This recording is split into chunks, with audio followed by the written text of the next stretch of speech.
Welcome back to From Nine to Mom. where we discuss balancing the 9 to 5 hustle with the beautiful chaos that we call motherhood. And today we have a very special guest and episode. We have Brittany here with us. She's a school social worker and a mom of two, which means she has seen kindergarten from both sides. She built Bright Starts Co. after watching year after year that kids who thrive in kindergarten aren't necessarily the ones who know all the ABCs or know their numbers. It's those children that can manage frustration, can emotionally regulate themselves, that know a routine, separate from their parents without falling apart. And because of what she saw, that's what really drove you to build this company. And your approach is so unique. And I love it because it's not about flashcards or worksheets necessarily. It's about those small daily habits, connection moments, and emotional skills that we can work on before the classroom so that your kids can walk in with those things and be ready to go. So, Brittany, we are so excited to hear your whole story and for you to give us your advice. But welcome. If you want, please give us your background so we can learn a little bit more about you. Sure. Thank you so much for having me. I'm so excited to be here today. So I'm a former school social worker. I focused on elementary school. So I had preschool students through sixth grade, but I'm also a mom of two myself. And I just have my daughter just ended kindergarten. So she's a rising first grader. And then I have a 3-year old who will be entering the education space in a couple years. So through them and through my work as a school social worker, I was really inspired to create Bright Starts Co. so that I could help parents just feel confident and comfortable sending their kids to school, knowing that they can do it. And there's not a lot that you have to do at home. You don't have to make home like a school. It's so simple, and there are things that you can do at home every single day. I was really excited when we first connected because obviously I have a soon to be kindergartner. He actually has his last day of our UPK pre-K here next week. So we're like, okay, how do we make sure they're ready? We hope that, the programs that he was in, but I feel like they think kindergarten readiness. I think a lot of parents don't even understand like especially if it's your first kid, they miss the mark of like, what do they need to know? So can we start with like, what would you define as like kindergarten readiness? Yeah, absolutely. So I've seen this time and time again, either with families I've worked with, my friends, even like in subreddits. It's like we all just seem to think it's academics. And I see like this summer before kindergarten, all of a sudden all these parents are like, my kid can't read. They don't need to be reading. They're 5 years old. That is what going to school is for. We're not needing to be the ones that are teaching them to read. So, what true school readiness means is letting the schools teach the academics, the letters, the numbers, but it's helping them build emotional regulation, independence, flexibility, persistence, keep like having them learn to keep trying when things get hard, grit, confidence. When they can get all those foundational skills, learning comes so much easier for them, and it makes it so much easier for them to navigate a classroom because they can solve problems on their own and work through when things get challenging. So I see that kindergarten readiness is so much more than flashcards and worksheets and workbooks. Like I was just at Target the other day and I saw this whole area, kindergarten workbooks. And I was like, your kid doesn't want to spend their summer before kindergarten sitting at table doing workbooks all summer. They need to be playing and doing like practicing routines and just being a kid, not sitting at a table with a pen and paper, because that's not going to get them actually ready for kindergarten. Right. I Yeah, I think too remember. something. Sorry, Katie. I remember when Colton was going into kindergarten the year before, one of our friends had all these worksheets all over their house, getting them prepared. And I felt so guilty and unprepared. And it turned out that the thing he needed was emotional regulation. That's what we ended up spending the most time on. But that word gets thrown around a lot. Can you kind of break it down for people who might not be familiar with it? What does that actually mean? So when we're talking about emotional regulation, we're not talking about kids who like just never cry or can handle all their feelings on their own, but it's the kids who can recognize feelings. They can notice when somebody's having a hard time in themselves or even in others. They can use a calming strategy enough that they can solve a problem or work through something that it's not going to kind of derail their whole day, right? Like I've worked with some kids that, and it's super normal for kids to go into kindergarten, like and not be 100% regulating emotions. Developmentally, that's not appropriate. And we're not looking for perfection here at all. We're looking for kids who can eventually calm themselves down. They can co regulate with adults. And what I mean is that when a caregiver, an adult, like a teacher or staff member, comes to help regulate them, that they can respond and kind of connect heart to heart to them and use and borrow their nervous system and borrow their calm. So we're looking for kids who can express themselves and use their words saying, I'm frustrated, I'm upset, that person hurt me, that person took my toy, my they did the or anything like that. I can't find this. Where's the bathroom? And they can also use coping strategies when things get hard, whether that's taking a breath, knowing to take a break, asking for help, anything like that is going to be so valuable in the classroom. Yeah, I had Jack actually just had his like the kindergarten screening. So I'm sure, and I am throwing this out of left field at you. I know that like in that they do a lot of academics. So I can imagine being a parent. I mean, it's my first kid, but luckily I have a good circle of people that I'm talking to, you and that's like, it isn't just the academics, but our school system only like tested them based on that. And they actually recommended that Jack do their like jumpstart program over the summer more for social like piece of it. And I was like, oh, but he got it like he aced everything on the academic portion. And they're like, it would just be good for him to be here and like be in school and be with the teachers and be with the kids and like feel comfortable. So I think it's also like when you have been in a classroom, seeing the kids that aren't ready versus ready, like what's been like the biggest difference of the kids that are ready versus not ready? Yeah, I'm so glad you brought that up because I think definitely we have a long ways to go in just like our culture and in education to kind of like take the pressure off families that it's all the academics, because I truly believe kindergarten is like that foundational year where they just learn how to be like a student and like be in a classroom setting, right? But what separates kids who are ready from kids who are not ready are a few key things. So what I'm looking for as a school social worker is kids who can separate from their caregiver. And I know we might talk about this more in a little bit more in depth, but I don't mean like just being like, oh, okay, I'm ready to go, bye. But they can eventually separate and they can eventually calm down with the help of other grown-ups and get into the routine of the day. We're looking for kids who can sit and attend to a story, an activity, or listen to, a teacher's directions for an age appropriate amount of time. We're also looking for kids who can hear the word no and not right now without having like a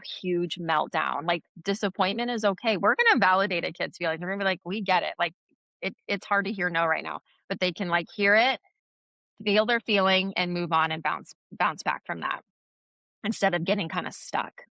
A big part of kindergarten is routines and being flexible. So kids have to learn to navigate like being flexible when things change or expectations change, or like you're going from, okay, you have your classroom teacher all day, but maybe at the end of the day, you're going to go to a special area. So you have an art teacher, you have a math teacher, PE. Now you have to listen to their expectations and how they run their classroom and having to be flexible with that. So following simple routines and flexibility is so, so valuable.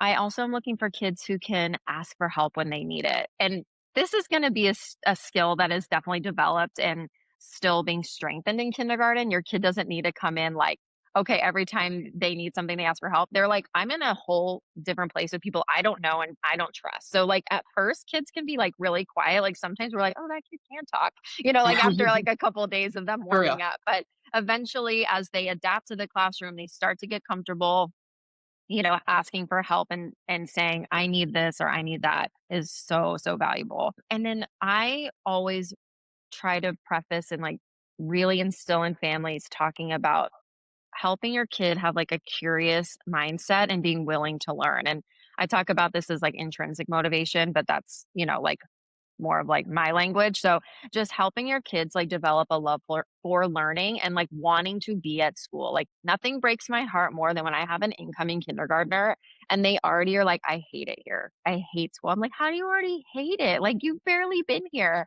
And it's usually because they're not used to like the slower pace learning. They're not used to having a lot of expectations and accountability all day. And there's a lot more expectations and demands put on them, and so helping them just be more open and love learning is really going to help them thrive. Go ahead, Katie. I see No, you. you can go. Okay, no, I was just gonna ask, you said, like, getting them ready for that because that's definitely something I feel Colton was in daycare for years, and it was a mix of STEAM and what's the other one? It was a combo school, so he had, like, routines and things like that, but obviously, I felt like that did help him, but at the same time, he had to reconnect and relearn the rules of this new school. So as you talk about things like to get them prepped, I'm just curious your experience. Do kids who go to pre-K or go to a daycare, full day daycare, do they have a better transition than kids usually who don't, or is it more about the parenting?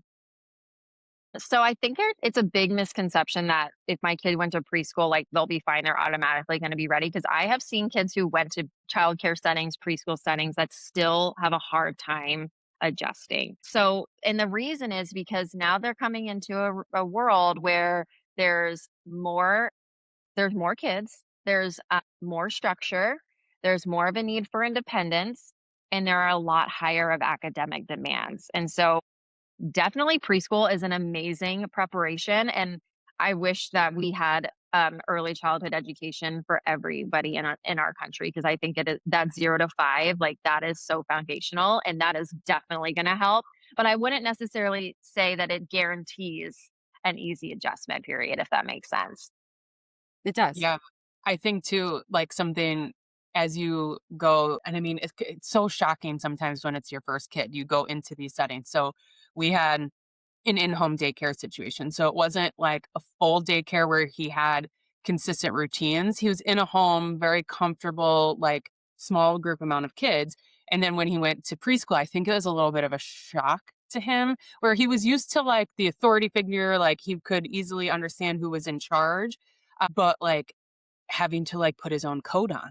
He was like, "Oh my gosh, like, I have to do that?" Like, he went to pre-K this year, and they're like, "No, you have to try to zip it up," and, like, he would get so frustrated, and it ended up being so good for him, like, to understand, like, "Okay, I can do that on my own," whereas, like, sometimes you forget that you're babying your kids, and you're like, "Wait, Mhm. maybe should I have been teaching him how to, like, do all that?" And, like, sometimes you're in the routines of the mornings, which is what I wanna kinda get into because 'cause I'm, like, the type A routine crazy, like, to maybe almost to a fault where I'm like, "Okay, my kids can't adapt when we, like, are off our routine a little bit."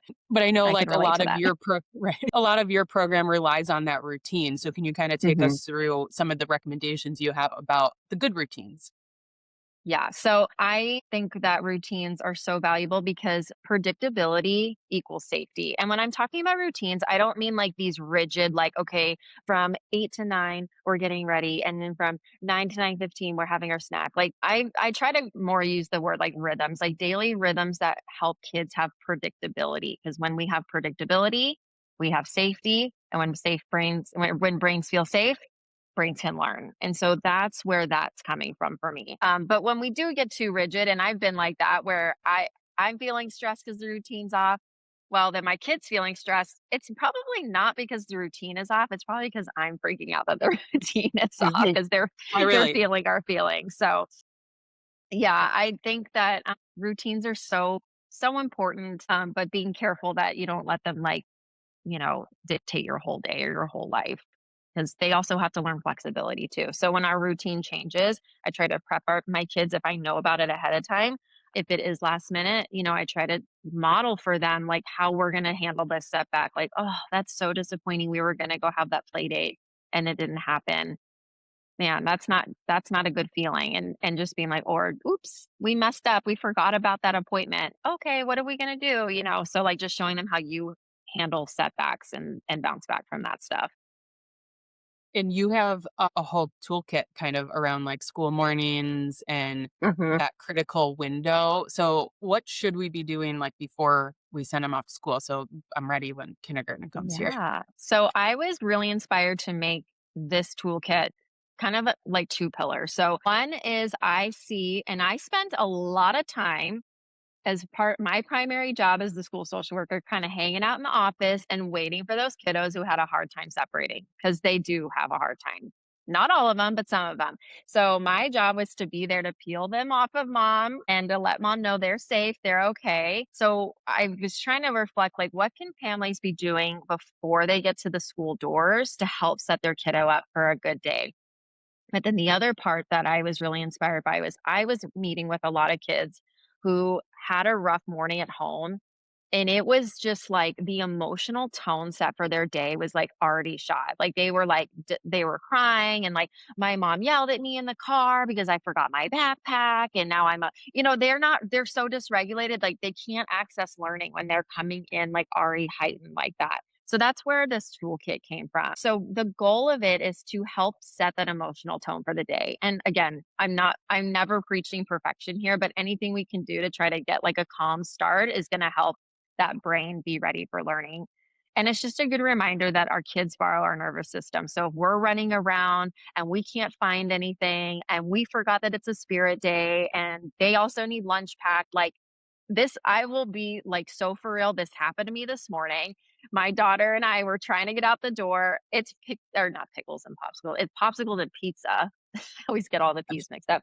And I have popsicles like melting, and I'm like, we gotta go. She's like, I hate my socks. I need new socks. I'm like, get out of here. And I can feel myself getting worked up. Well, then what's happening, right? She's not borrowing my calm anymore. Now she's getting more upset. And now the socks are more of a problem versus if I had like taken a beat and, helped her and like calmed down first. So they're always borrowing our nervous system and looking to us for that calm. But another part of it is it helps them practice independence. So my kids have a visual toolkit and like we're not always perfect about using it, but we have it handy when we're feeling off track. And I'm like, oh, we're forgetting something. Like, what do we need to do? And she loves going through it. And it's just a little checklist. And it's like, okay, hair's brushed, teeth are brushed, my shoes are done. Oh, I need to get my backpack. So it helps build that independence for them too. So they're learning a little bit of accountability along the way. And then it's like not all on your shoulders. And then, of course, predictable routines like a morning reduce anxiety. When anxiety is reduced, those separations are going to be a lot more calm when they get to the school doors. So now it made me think of the beginning of the school year, we went through a really big phase where Jack was one of the kids that you were probably waiting for, where I don't know that it was necessarily like it wasn't like he was like attached to me. He was just like the unknown or like the regulating of the drop off. And we would try, and I'm a very calm human. So I always am trying to be super calm. But every morning I was trying to not let him feel my anxiety of like, he is going to cry. I'm going to have to carry him up to the door, like, and go through all of this. And I was like, I just got to stay calm, like, talk to him, let's be distracted and like make it fun.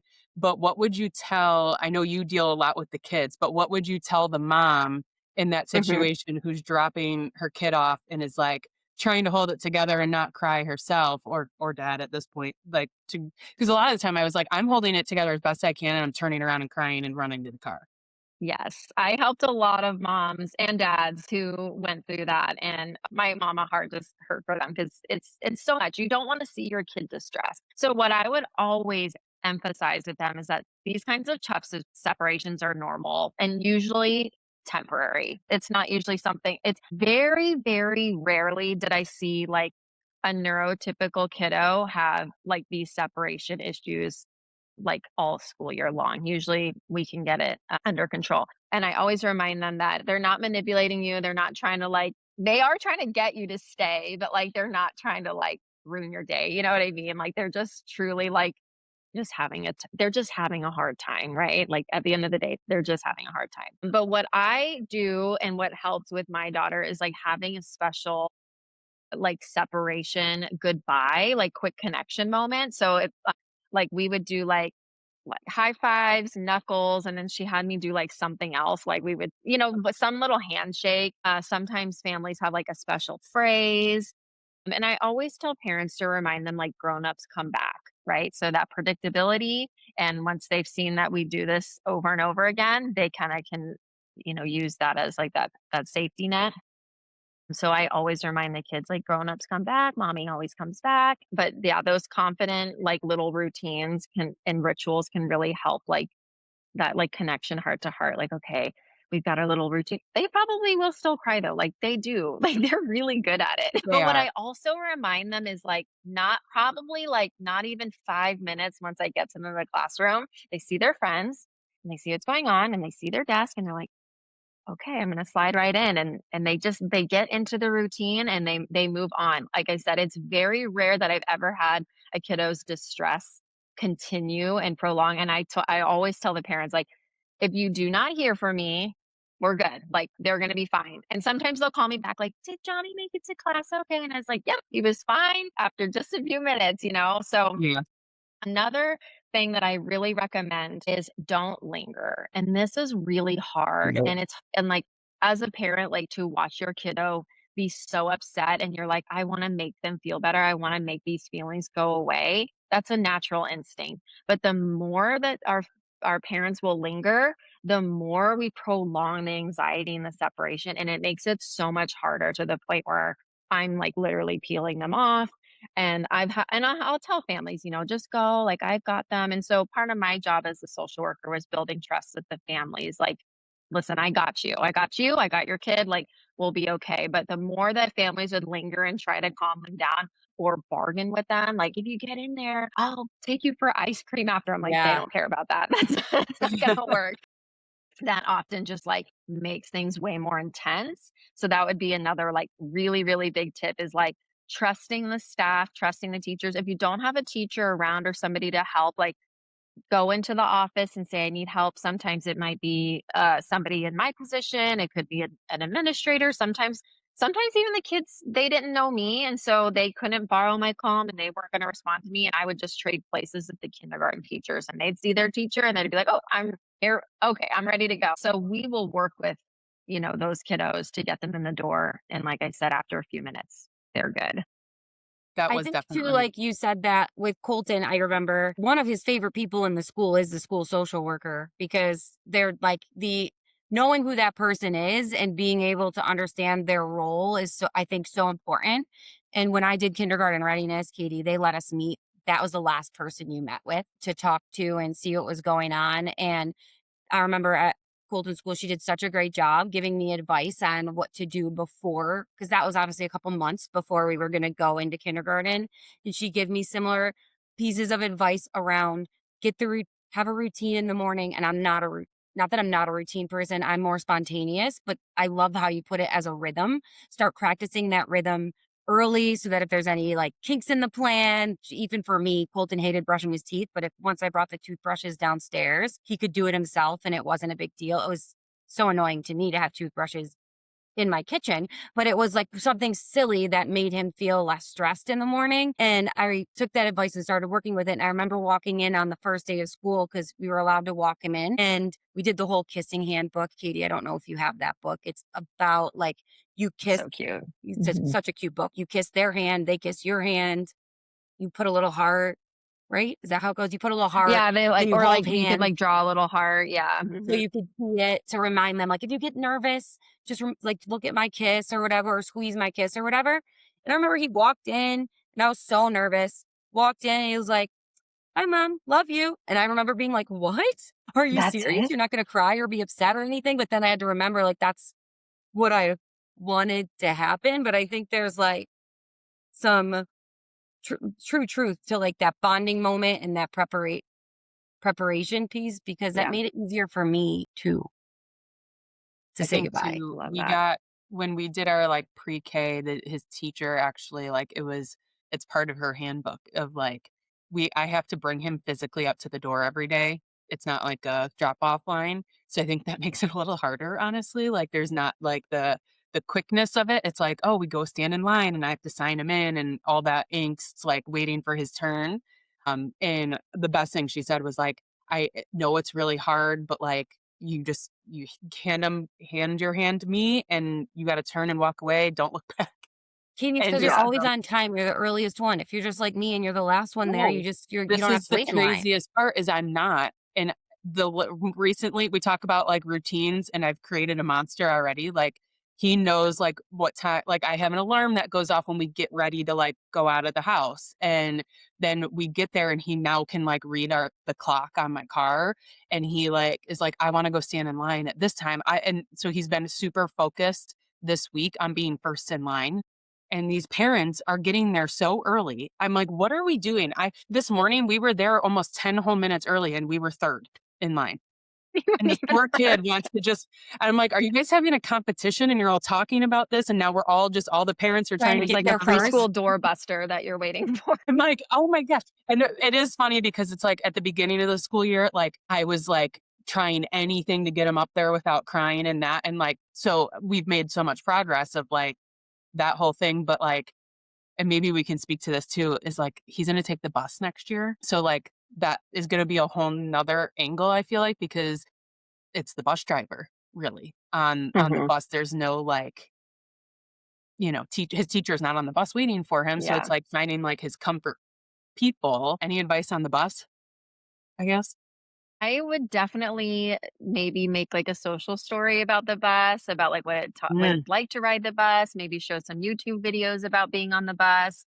I'd also walk him through like your routine to get to the bus. Like any kind of preparation like that will decrease that anxiety, which will make that separation easier. So show him where his bus stop is, walk to the bus, like practice a couple days, before the first day, like walking there together, like walking him through what to expect. Okay, we're going to wait here and then the bus will arrive, it'll park, the doors are open, we'll say good morning to the bus driver, we'll do our special goodbye routine and then you'll get on the bus and go.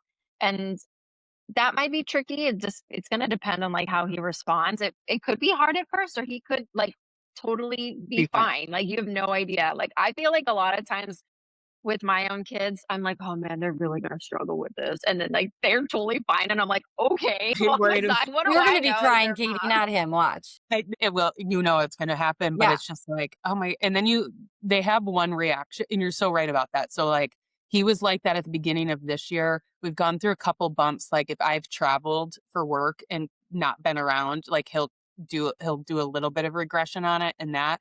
And now, like, my biggest concern right now is he's going to go to summer camp and it's not with anybody from it's gonna be probably all new kids and, like, new teachers and, counselors and all that are there, and I'm like, "He's not gonna go." Like, I don't know how I'm gonna get him to go in there. Like, he just is such a, like he looks for that calm, right? Like, he's looking for that person, I feel, and I'm like, "After a few days, it'll be fine," but I'm like, I'm really trying not to let it show that I'm dreading it, but I'm, like, telling my husband he needs to go do the first day because I emotionally can't handle it. Yeah. Oh, that's tough, especially when they do something new or unfamiliar, and anything you can do to prep and walk them through. I don't know if they'll be willing to let you, like, meet one of the staff members Mhm. beforehand so that he kinda has a familiar face. That could probably be helpful. Yeah. So we Definitely, talked a yeah. lot about mornings because I do want to know your opinion on this. You have a 5 minute night before reset. I want to switch to nights because I do find that to be when they go to school equally as challenging and or impactful. What is a 5 minute night before reset? Okay, so from the 5-minute night before reset is just kind of like a really quick checklist to make sure you're setting yourself up for the best in the morning. And I think this is super helpful for working moms that are juggling a ton going on. And so we're making sure that we've checked their backpack, we've checked their folder, everything's cleaned out and kind of reset for the next day. Everything that they need is put inside. Depending on your kiddo, maybe picking out clothes ahead of time can be helpful so that if they have like decision fatigue, they're not in the morning like, what do I want to wear? Do they change their mind sometimes? Yes, they do. But at least maybe you had some sort of idea. If you can like prep their lunch, just if you're having them take lunch to school, that can be really helpful so that in the morning you're not trying to prepare breakfast and pack lunch and deal with siblings fighting over a toy and trying to get everything ready to go. Another thing I like to do is just kind of check, like, if my kids have a newsletter, if I have a family calendar, just do like a double check to make sure I'm not missing anything for the next day. So, one thing I do before my kids' school year starts is I take the calendar for the school and I put every single important event or calendar item in it so that I am as prepared as possible. Obviously, things come up and in a school, that's just what we do. We like to keep parents on their toes. No, but just check it. I like to check to make sure, okay, I'm not missing like a spirit day. She doesn't need to bring anything extra, like, some sort of material or because, I'd hate for her to get there and we forgot that. So that's kind of like my time to just double check myself to make sure we're not missing anything. And then I'll talk to them about what we're doing for that day, especially if there's maybe something changing or if we're going to do something different after school or somebody's coming to visit. I might walk through that with my kiddos to say, hey, so tomorrow when you wake up, we're actually not going to be doing this. We're going to be doing this instead to kind of give them a heads up on that. Makes sense. It is so much help. It's so helpful to get things ready the night before because it just, for whatever reason, no matter how prepared you are, the morning like gets so chaotic. Every single morning. Like, it's unreal, and I started doing that probably after, like, a couple weeks at school. I realized how important the night was for Hmm. me the next day, because you can't control some even with your rhythm, you can't always control how long that rhythm might take or what might Uh huh. interrupt that rhythm, and that's why we have one, but at the same time, I do see so much value in that nighttime prep Yeah, because there it can have been really days help. where Hmm. I'm making a costume at 1 a.m. because I forgot. Yeah, been there. All right. So if you had to kind of narrow things down, and for working moms who are feeling guilty about their kids' kindergarten readiness, or really, I feel like everything you've spoken on has Hmm. been like getting them ready for all that early education prep. What's one thing that you would tell them to not feel guilty about? This is not about perfection. Your kiddo is still going to be learning these skills and refining these skills as they go into kindergarten. And kindergarten teachers are some of the most amazing special educators. Like early childhood educators are so good at what they do. They're amazing. So don't feel like, okay, they have to have all of this. They have to be like perfectly regulating their emotions, being completely fine with separations, and always asking for help. Like, that's not what we're looking for here. So just no perfection here. It's all about progress. So I say that practice and progress is what is really the most important part here. So get rid of anything about perfection. You don't need that in your life. That's just going to cause you more stress and anxiety and mom guilt. Just having the predictability and the routines, those heart to heart connections, play, you're doing probably more than you even realize, to be honest.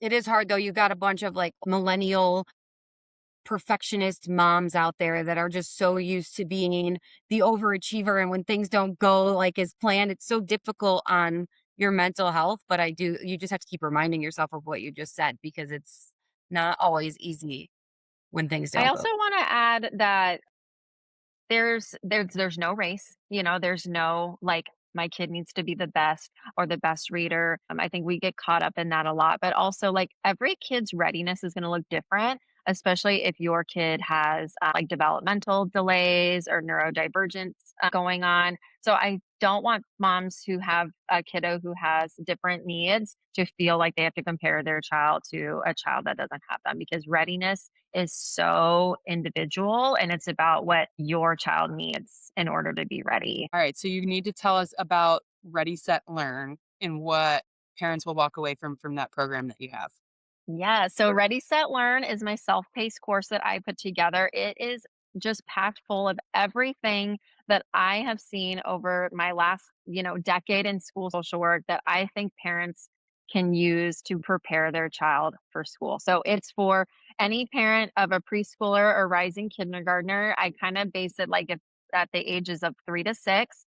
It's all play based. So there's no worksheets, there's no flashcards, there's no drills, there's nothing like that. It's all about focusing on those learning behaviors, emotional regulation, working on independence, intrinsic motivation, persistence, and perseverance, anything like that that's going to help them be access learning more easily for them. So, all of the strategies, everything that I talk about can be fit into everyday life. So, there's no doing more or doing extra. You might have to do a little extra just to listen to it, but other than that, once you've listened to it, you're good. But it just gives you like a more clear path and roadmap about readiness so that you're not feeling overwhelmed or feeling like, okay, we're a month out from kindergarten and I feel like my kid isn't ready and I don't know what to do. So it helps you and your kiddo feel calm and prepared as they enter the classroom. Well, thank you for putting that all together for the rest of us You because know, your expertise is definitely appreciated. And the fact that you're willing to share that with us moms who are feeling that is Of even with a kid course. that's already been through kindergarten. I feel that way about Daisy already, and I still have a year to prepare. So thank you for sharing. And if people want to find you, follow you, where can they Mhm. do that? Yes, you can find me on Instagram at Bright Starts Co. You can also head to my website, brightstartsco.com, where you can find my online course. You can also find the link for my Calm Mornings toolkit. And I also have some free resources on there as well for you to check out. Amazing. Amazing. Well, thank you so much for joining. This was such a good Yeah. combo, and I feel like I'm definitely going to benefit from looking at the program. Thanks for having me. Clocking out and clocking back in.